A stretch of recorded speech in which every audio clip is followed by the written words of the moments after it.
ஆண்டவரும் இரட்சகருமான இயேசு கிறிஸ்துவின் ஈடு இணையற்ற நாமத்தில் அன்றன்றுள்ள அப்பம் வாசகர்களுக்கு எங்கள் அன்பின் வாழ்த்துக்கள். 2024 மே மாதம் 17 வெள்ளிக்கிழமைக்குரிய தின தியானம். இன்றைய தலைப்பு அடையாளங்கள். ஆதியாகமம் 1:14 சொல்கிறது, அவைகள் அடையாளங்களுக்காகவும் காலங்களையும் நாட்களையும் வருஷங்களையும் குறிக்கிறதற்காகவும் இருக்க கடவது என்றார். அடையாளங்கள் அவசியம். காலங்களையும் நாட்களையும் வருஷங்களையும் சுட்டி காண்பிப்பதற்கு அடையாளங்கள் நிச்சயமாகவே அவசியம்.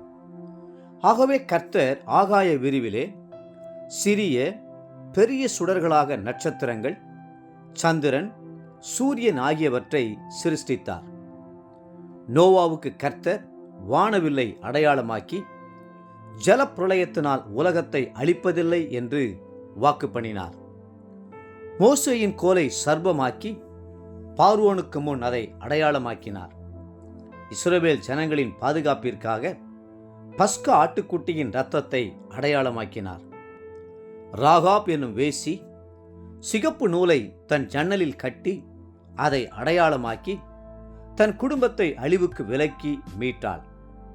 எசேக்கியா ராஜாவின் நாட்களை கர்த்தர் கூட்டிக் கொடுப்பதற்கு அடையாளமாக சூரிய கடிகாரத்தில் பாகைக்கு பாகை முன்போன சாயை 10 பாகைக்கு பின்னிட்டு திரும்பச் செய்தார்.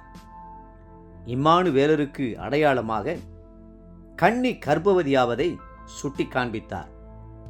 சூரியனையும் சந்திரனையும் நட்சத்திரங்களையும் நாம் அவரது வருகைக்கு ஆயத்தப்படவே அடையாளமாக்கினார். ஒரு நாள் கடந்தது என்பதற்கு பூமி ஒரு முறை தன்னைத்தானே சுற்றி கொண்டது ஒரு அடையாளம். ஒரு வருடம் கடந்தது என்றால் பூமி சூரியனையும் ஒருமுறை சுற்றி வந்துவிட்டது என்பது அடையாளம். இதன் மூலம் நாம் நாட்களையும் வாரங்களையும் வருஷங்களையும் கணிக்கிறோம்.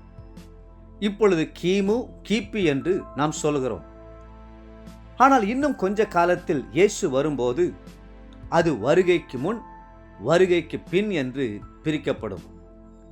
ஒரு முறை இயேசு ஒலிவ மலையில் தனித்திருக்கும் போது சீஷர்கள் அவரிடத்தில் வந்து, உம்முடைய வருகைக்கும் உலகத்தின் முடிவுக்கும் அடையாளம் என்ன என்பதை எங்களுக்கு சொல்ல வேண்டும் என்று கேட்டார்கள்.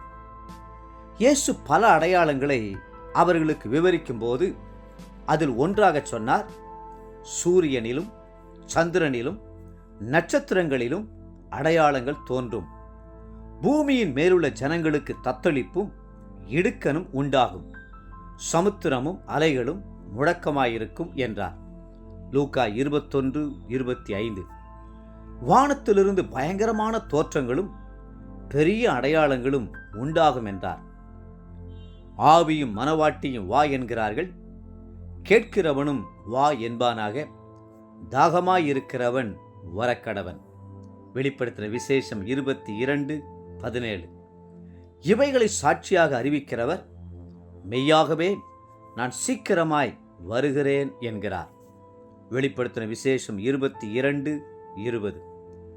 தேவ பிள்ளைகளே, கர்த்தருடைய வருகை சமீபமாக இருக்கிறபடினாலே நீங்கள் மிகுந்த பயபக்தியோடு அவருடைய வருகைக்கு ஆயத்தப்படுவீர்களாக. இன்றைக்கு சரித்திரத்தின் எல்லையிலே, வரலாற்றின் முடிவிலே நிற்கிறீர்கள். ஆம், இயேசு கிறிஸ்து சீக்கிரமாய் வரப்போகிறார். கர்த்தராகிய கிறிஸ்துவே வாரும் என்று அவரை வரவேற்பீர்களா? இன்றைய நினைவிற்கு மத்தேயு 16:3. வானத்தின் தோற்றத்தை நிதானிக்க உங்களுக்கு தெரியுமே, காலங்களின் அடையாளங்களை நிதானிக்க உங்களால் கூடாதா? அன்புக்குரிய அன்றன்றுள்ள அப்பம் வாசகர்களே, மீண்டும் உங்களை வாழ்த்துகிறோம். இயேசு கிறிஸ்துவின் வருகை சமீபமாய் இருக்கிறது. அதற்கான அடையாளங்களெல்லாம் தோன்றிக் கொண்டிருக்கிறது. ஆயத்தமாயிருப்போம். கர்த்ததாமே உங்களை ஆசீர்வதித்து மென்மேலும் உயர்த்துவாராக. ஆமென்.